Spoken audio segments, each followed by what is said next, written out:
Yeah, thank you, Chair. And perhaps before I get into my presentation, let me recognize the Honorable Minister and your colleague for, first of all, coming on time and staying with us. In some places, especially where I come from, and I will not mention, ministers come fashionably late, and if they get to the photo session, they leave immediately after that. So, Madam, I really recognize, and I also recognize participants for staying very attentive. I know we have just had lunch, and the air conditioning system is not working well, but I can see you up and bright. Thank you very, very much. My name is Francis Nan'gayo, and I want to talk about the TAAT Policy Enabler Compact that I coordinate. And by saying that the Policy Enabler work under TAAT has been active since 2018 and is generally about working towards creating an enabling environment that is conducive to uptake and commercialization of TAAT technologies and other technologies for that matter. And okay, we under TAAT 1, which came to an end in 2021, we were, as a policy compact, we were active in 18 countries that you see here, and I wanted just to pay your attention that Sierra Leone is one of them, so we are not joining come lately. We have been with you, and we are happy to be here. In addition to these 18 countries, we have also been working regionally because TAAT is about scaling, and we have been active in ECOWAS, in COMESA, and in the East African community, and I will elaborate the actual work we were doing about regional harmonization. TAAT is also very intentional and very purposeful about having partnerships. And as the policy enabler, we worked with these partners, and TAAT 1, we are still working with actually most of them. In addition, at country level, we also work with relevant ministries, departments, and agencies. And I can just highlight that as we have just rolled to start phase 2, we are maintaining the same tempo of partners and even expanding into more and more countries. The work we do under TAAT policy, which entails assessment of the seed policy environment and advocacy to catalyze desirable reforms, facilitating access to quality seed, particularly with a keen focus on making sure that the seed suppliers are credible suppliers.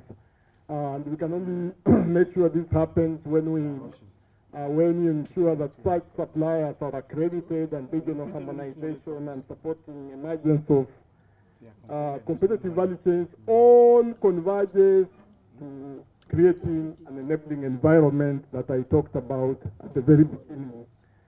And I want just to humbly say that we have made some progress, so I will highlight maybe 3 things that kind of document our successes from which we can pick out some lessons as we contemplate working on developing a seed roadmap in Sierra Leone. On policy assessment, I want to say that we had a very elaborate account about getting a deeper understanding about the policy environment in any country, and that was clearly articulated by George. And I want just to say that within TAAT also we have been keen that the right way to engage in terms of policy reform would stem from getting a deeper understanding of the policy and regulatory environment. And TAAT, who some of you may know, is a partner that has worked with TAAT policy and were able to conduct about industry policy arrangement assessment in 15 countries here. I've just highlighted Sierra Leone as part of it, in an elaborate way that entails assessment, then validation, and then prioritizing gaps that need policy attention so that we can end up with desirable reforms. When we did the assessment in Sierra Leone at that time, we took note of the seed law that had been passed in 2017. We also took note of the Seed Certification Agency regulations of 2020.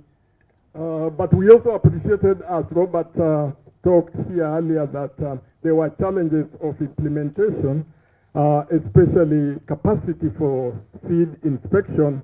And I'll just talk about that a little later in my presentation on what we have been doing as TAAT policy towards actually enhancing capacity for seed certification in the countries where we work.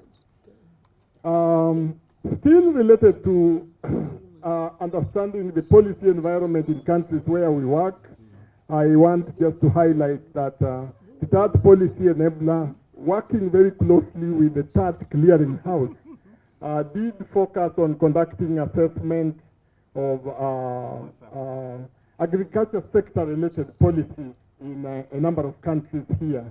The idea was to get to know the agriculture sector priorities in these countries, and also to map out government investments as well as development partners that were already on the ground, so that when we come in as TAAT, we are not coming in to disrupt what is going on, but we are coming actually just to strengthen what is going on in a particular country. So in short, this is just aligning the TAAT interventions with the national priorities in the countries where we purpose to work. Time and again, today, the issue of seed versus grain came up very, very much. And we know that seed is not grain. And so the issue of counterfeiting is a red flag in a number of countries in Africa, and we have been working towards getting accreditation of seed suppliers. For instance, at the very commencement of the TAAT program, we conducted a quick review of mechanisms for registering seed suppliers. Again, when Dr. Kamara talked, he talked of having given certificates to potential seed merchants. That may well be good, but I think we know that certificates, even at school level, are not just given. You have to merit. And so we conducted an assessment finding gaps, and we were able, with a focus on these three countries, to develop guidelines and criteria that can be used to accredit seed suppliers, so that farmers, the innocent farmers going out to buy seed, can be buying seed that is what the name seed, not seed that is perhaps grain. So that is part of also what we did, and I know that I have only 10 minutes, but let me just talk about the aspect of regional. 1 minute actually. So. Regional harmonization. Thank you, Chair. TAAT is about scaling, and so that what works very well in Sierra Leone can be scaled to actually benefit the region like ECOWAS. And we have worked in about 3 regional economic blocks. In COMESA, we worked collaboratively convene high policy dialogue events. Some of you may know that in COMESA, the regionally harmonized seed regulation had been adopted, a function of Council of Ministers approving. But that doesn't make it operational. After adoption of a regional instrument, there has to be what is called domestication. In other words, the member countries have to align their own national laws to accord with the regional instrument. So we worked there, and despite the hard work that we did, after 2 years, we only managed to get Egypt join the other 7 countries that were already there. So we are still engaged, especially focusing on these other COMESA countries. In ECOWAS, of course, ECOWAS also adopted the regionally harmonized seed regulation way back in 2008, and we have been working with CORAF just to support the implementation of this regionally harmonized instrument in ECOWAS. The focus was on supporting ECOWAS to help with the updating of the regional variety catalog. When a variety gets onto a regional catalog, it then gets into the regional market, and that is actually getting it so that it can then benefit the region rather than just the country or two that where it was initially released. Helping also ECOWAS with the executive regulation for phytosanitary control, again an instrument just to help the implementation of the regionally harmonized instrument. In East Africa region, where I come from, the focus was on helping East Africa to domesticate and implement regionally harmonized regulations that govern pest control products, pesticides, biopesticides, and so on and so forth.